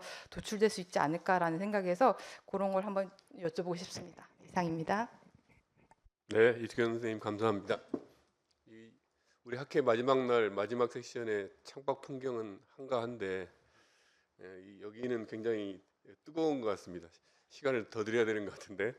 네, 두 분 지정 토론 잘 들었습니다. 이제 발표 두 분께서 답변 겸 또 아까 시간이 부족하셨으니까 추가 말씀하시면 되는데, 그 전에 저도 궁금한 게 있어서 좀 여쭤보려고 합니다. 보태서 말씀해 주시면 될 것 같습니다. 양정희 선생님 그 발표 잘 들었는데 제가 궁금한 게, 이게 다 빛과 그림자잖아요. 뭐 하면은 좋은 점 나쁜 점이 있을 텐데, 그 발표하시는 거 그렇게 심화 발전할 경우에 우리가 그 좀 없애거나 관리를 해야 될 요인들은 없는지, 그러니까 그런 심화 구축이 지향점인 것 같은데, 그렇게 하면서 생기는 위험 요인들, 그래서 좀 관리하거나 없애면 좋은 요인들은 뭐가 있는 건지 좀 말씀해 주시면 좋을 것 같습니다.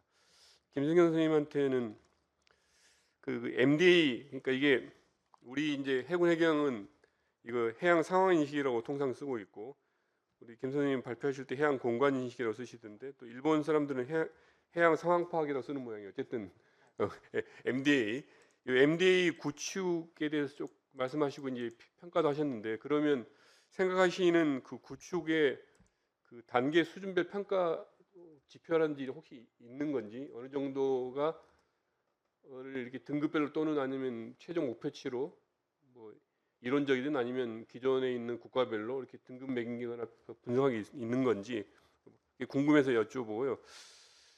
그다음에 이 논문 자체가 그 분석하는 그게 위협 인식인데, 위협 인식이 핵심 개념인데, 그럼 이런 한일 양국 간의 위협 인식의 차이는 어디서 온 걸로 보시는 건지, 그래서 그런 위협 인식의 차이의 근원이 만약에 있다고 하면 이게 앞으로 우리가 지금 말씀하신 내용은 위협 인식을 새로 만들어 가면서 거기에 맞게 이렇게 체계들을 구축해 나가는 개념이신데, 그러면 인식의 그 근원은 뭐였고 이게 앞으로 어떻게 만들어져 갈 건가, 또 어떻게 변화하고 있다고 보는 건지, 여기에 대해서 혹시 조금 추가로 말씀해 주실 수 있으면 교수님의 그 좋은 글 이해하는 데 도움이 될 것 같습니다. 자, 이제 10분씩 남았는데 순서대로 하는 게 덜 헷갈리겠죠? 예, 그럼 우리 양경 선생님부터 10분 드리겠습니다.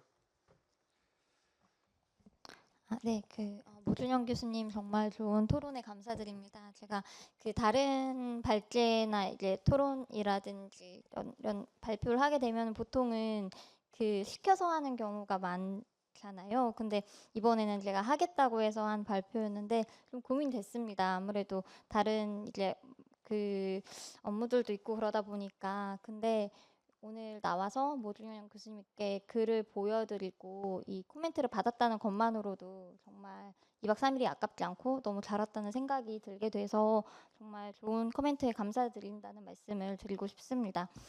논문 심사와 같은 그 조언을 주시면 감사드리고,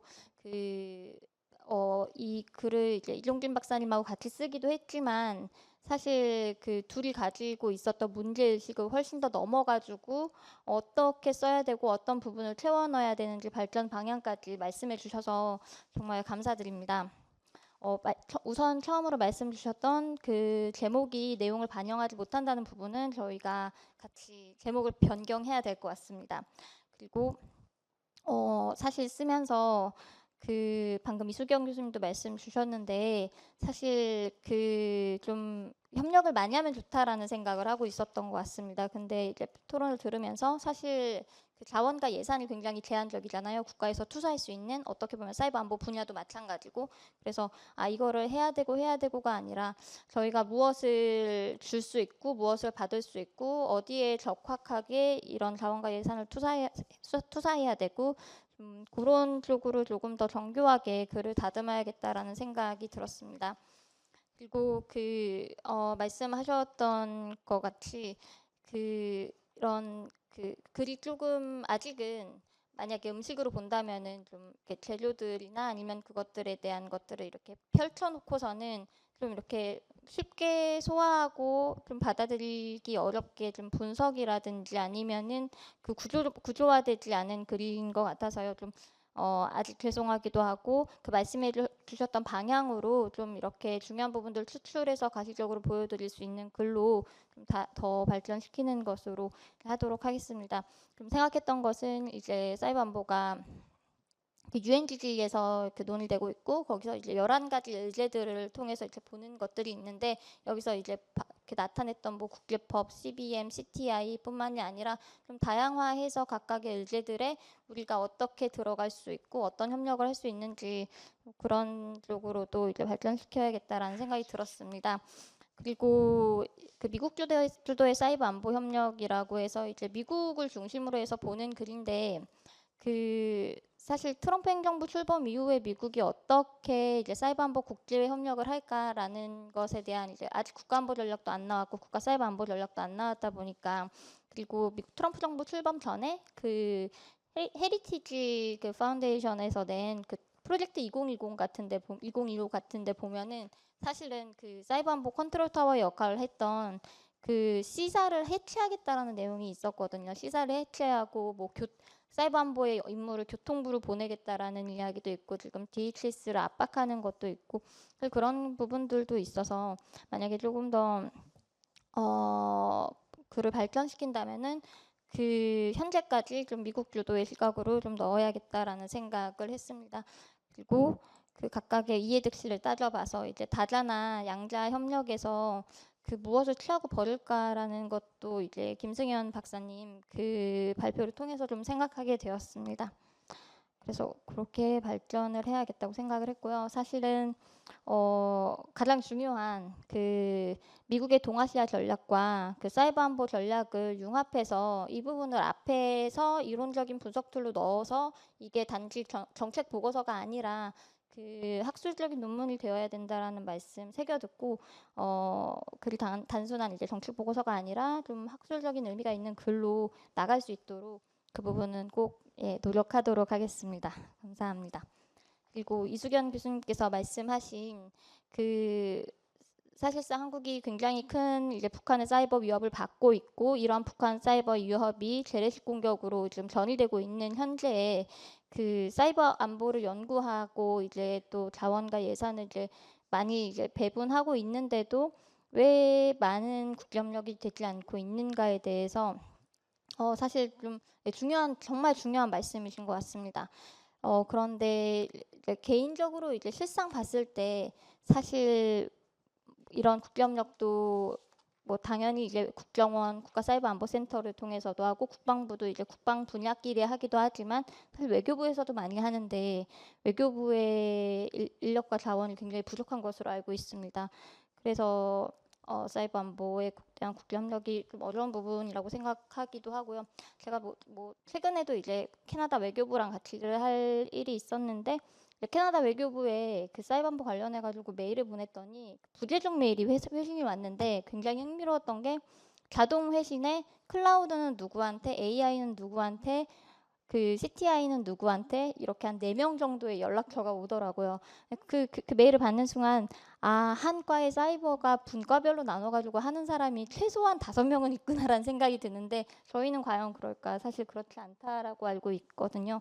그래서 다른 분야들도 마찬가지지만 좀 그런 이제 정부 부처 내에서도 국제협력이 부족한 측면이 있고 이제 국가사이버안보법도 이제 뭐 현재 진전이 안 된 부분도 있고 부다페스트 협약도 국내 입법에 의해서 이제 진전이 안 되는 부분들도 있고 그렇다 보니까 그리고 국제협력 국제협의체 활동도 아마 뭐 사이버 안보가 아니더라도 다른 안보 분야도 사실은 안보 협의체에서 한국이 할 수 있는 것들이 이제 부채살 전략 뭐 포함해가지고 사실 좀 굉장히 제한적이기 때문에 좀 다른 전통 안보 분야와 재래식 뭐 안보 분야랑도 좀 비슷한 측면이 있다라고 생각을 들기는 합니다.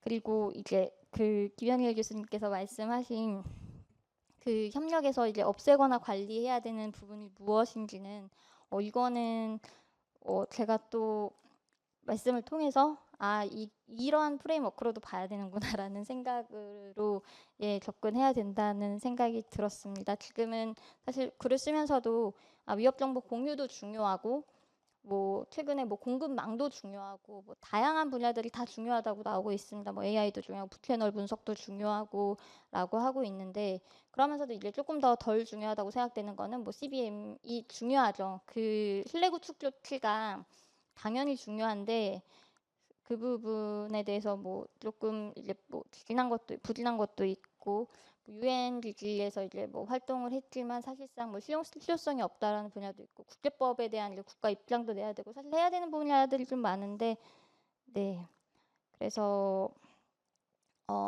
그래도 가장 중요한 거는 위협 정보 공유라고 생각합니다. 감사합니다. 네, 감사합니다. 우리 김승현 박사님. 감사합니다.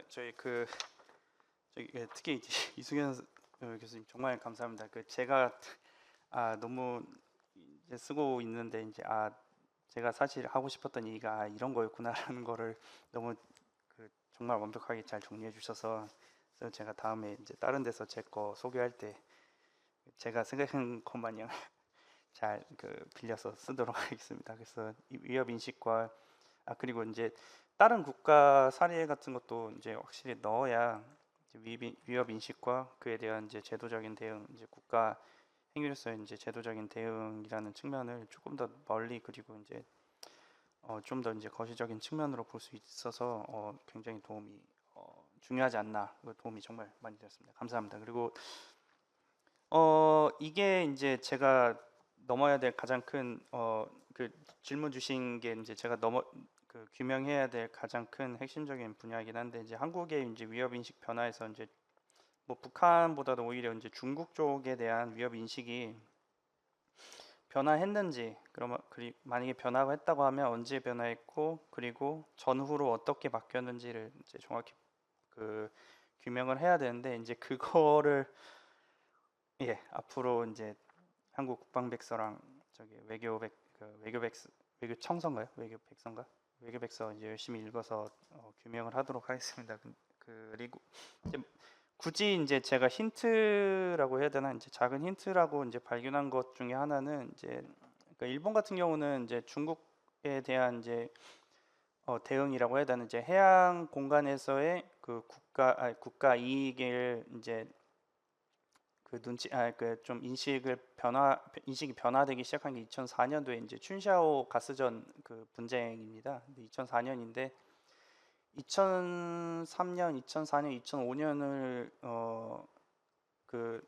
거기에서 이제 여론조사를 한 거를 보면은 일본 내에서의 중국의 위협 여론이 50% 반반 정도였다가 2004년부터 이렇게 쭉 꺾입니다. 그래서 30 몇 퍼센트가 호의적, 그다음에 뭐 60% 전후로 하는 게 이제 호의적이지 않음 이런 식으로 바뀌게 됩니다. 근데 그와 비슷하게 2017년도, 2018년도, 2019년부터 한국의 이제 중국에 대한 인식도 이제 비슷하게 바뀝니다. 특히 이제 2017, 18년도 이때는 이제 사드 이제 배치랑 그에 관련된 그 이후에 이제 중국이 이제 한국에 대한 이제 경제 제재라고 하는 거를 이제 가장 큰 이유로 들고 있거든요. 2019년도에는 이제 코로나19 팬데믹 사태 때문이기도 하고요. 그래서 아마 이게 정확히 중국의 군사 변화에 대한 위협인지 아니면 일시적인 이제 중국에 대한 호불호 차원의 되게 얇은 측면인지 아니면 한국의 이제 안보 위협으로까지 들어가는 건지에 대해서는 이제 제 공적 문서 같은 걸 읽어서 좀 더 밝혀내긴 해야 되겠습니다만은 이제 그게 아마 하나의 작은 실마리가 되지 않을까라는 생각을 합니다. 그리고 두 번째로 이제 MD 단계 평가 같은 경우는 이제 기술 평가라든지 이 개념을 어떻게 평가했는지에 대한 거는 제가 알기로는 이제 이게 딱히 나온 거는 없습니다. 이제 목표를 이제 구체적으로 제공한 것도 이제 일본이나 이제 뭐 미국이 주장하고 그래서 이게 나름의 이제 평가 기준이 있는데 그거보다는 이제 제 개인적으로는 이제 그 MD 이제 단계를 평가를 할 때는 그 개발 단계를 평가할 때는 크게 세 가지로 나눕니다. 첫 번째로 이제 법적이라든지 이제 국가 시스템적인 측면에서 분석을 하고, 근데 두 번째는 이제 MD에 관련된 제도, 그리고 세 번째는 이제 그 법적 기반과 제도 혹은 이제 구체적인 플랜에 따른 그거를 실행할 수 있는 능력, 그 capability, 이렇게 세 개로 분석을 합니다. 그래서 법적 같은 경우는 이제 일본 같은 경우는 이제 아까 말씀드렸다시피 2007년도에 해양 기본법이 설치가 됐고, 그 다음 해일 겁니다. 2008년도에 이제 해양 기본 계획, 이런 식으로 이제 제도적인 이제 구체적인 목표를 제시하고, 그 이후에도 이제 내각, 이제 우리나라지만 이제 정부 그 대통령실 산하에 그 해양 정책 본부라는 게 설치가 돼서 이제 그 내각 대신 주체로 해서 일본 정부 모든 그 부서 사람들이 그 대신, 그러니까 우리나라 치면 이제 장관급 사람들이 전부 모여서 이제 회의를 하는 그 중앙 좀 이렇게 센트럴화된 그 제도적으로 이제 준비가 되고, 이제 뭐 실행 능력 같은 경우도 아까 말씀드렸다시피 뭐 미시루라든지 시스템이라든지 그거를 통해서 이제 같이 협력을 한다고 하면 협력을 어떻게 한다든지, 특히나 이제 가장 큰 이제 안보 위협 중에 하나가 이제 일본 같은 경우는 그 중국을 중심으로 벌어지는 이제 그레이존 사태, 그 회색지대 사태, 거기에 대해서 어떻게 대응할 것인지, 그런 식으로 이제 평가를 하고 있고, 그래서 그래도 이제 굉장히 좋은 힌트가 돼서 이것도 좀 제 논문에서 중앙에다가 놓고 좀 써보려고 합니다. 그리고 두 번째로 위협 인식의 차이의 근원 같은 경우도 한국과 일본, 아까 말씀드렸다시피 한국과 일본이 이제 특히 이제 중국에 대한 위협 인식에 큰 차이가 있기는 한데, 이제 구체적으로 어떻게, 그러니까 만약에 한국이 중국에 대한 이제 위협 인식이 커진다고 하면은 이제 일본처럼 이제 군사적인 위협인 것인가, 아니면 일시적인 그냥 그 호불호의 그 일시적인 것인가라는 거에 대해서도 저도 조금 더 고민을 좀 해보고자 합니다. 좀 여러 가지 좀 서류도 좀 있고 해서 할 거고, 그래서 이제 근데 만약에 제가 이제 지금 이제 확정적으로 말씀을 못 드리지만, 만약에 이제 한국과 일본의 이제 MD의 추구가 만약에 이제 한국의 중국에 대한 위협 인식이 일시적인 것이거나 이제 그 뭐 안보 위협에 근원한 그 위협 인식이 아니라라고 한다고 하면 저 이전 섹션에서 들었던 것 같은데 어떤 분이 하셨는지 모르겠는데 그 동남아시아 쪽에 이제 안보 협력에 대한 이제 한국이 MD라든지 이런 이제 일본이 OSA를 통해서 지원을 하듯이 한국도 이제 그 경제 지원을 통한 경제 지원, 이제 기술 개발 지원 이런 걸 통한 이제 동남아시아 이제 안보 협력에 참여라든지 아니면 뭐 이니셔티브를 제공한다든지 그런 식으로 할 텐데, 그런 거는 이제 한국의 안보와 직접적인 관련이 없지만 아마 이제 그 한국의 위상이라든지 국가 위상이라든지 아마 아주 간접적인 형태로의 중국의 해양 진출 견제라는 방식으로 이루어지지 않을까라고 생각을 합니다. 감사합니다. 네, 감사합니다. 혹시 두 선생님 혹시 더 하시고 싶은 말씀 있으시다고? 없다고?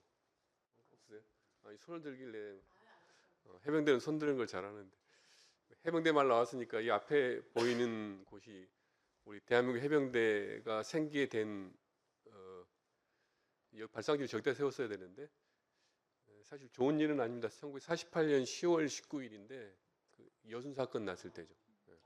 정식 명칭이 여수 순천 12.19 사건인데요. 줄여서 여순 사건인데, 그때 이제 육군 현재는 없는 연대 14연대, 다시는 쓰지 않는 그 14연대 일부 인원이 반란을 일으켰는데, 그래서 그 반란군의 이제 지휘를 받게 되는 사람들이 여기 부두를 점거했어요. 이렇게 통제를 했는데 우리 해군 그 배 한 척이 여기 정박해 있었어요. 이 군항에. 그래서 함장이 외출했다가 들어오는데 잡혔어. 되게 유명한 분이에요. 공정식 장군이라고 해병대 사령관 하신 분이에요. 해군 소령이었는데 육군 병한테 잡혔어.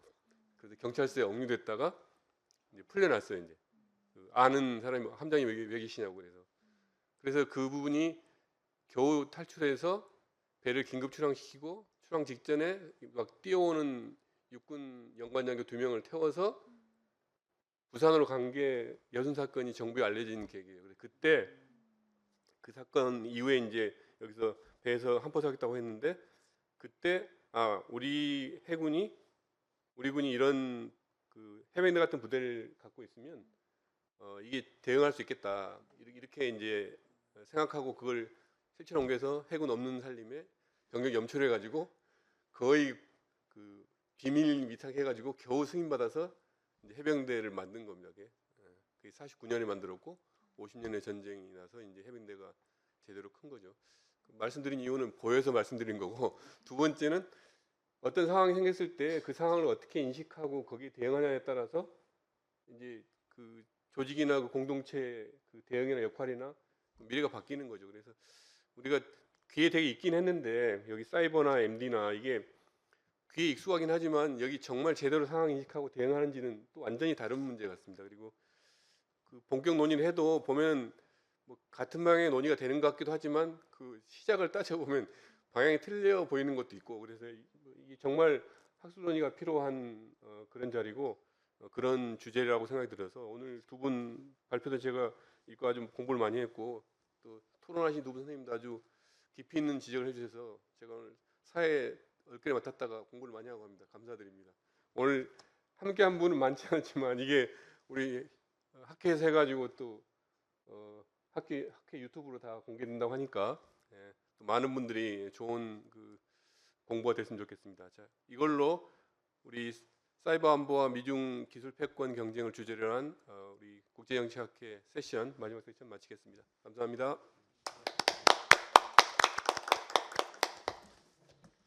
수고하셨습니다.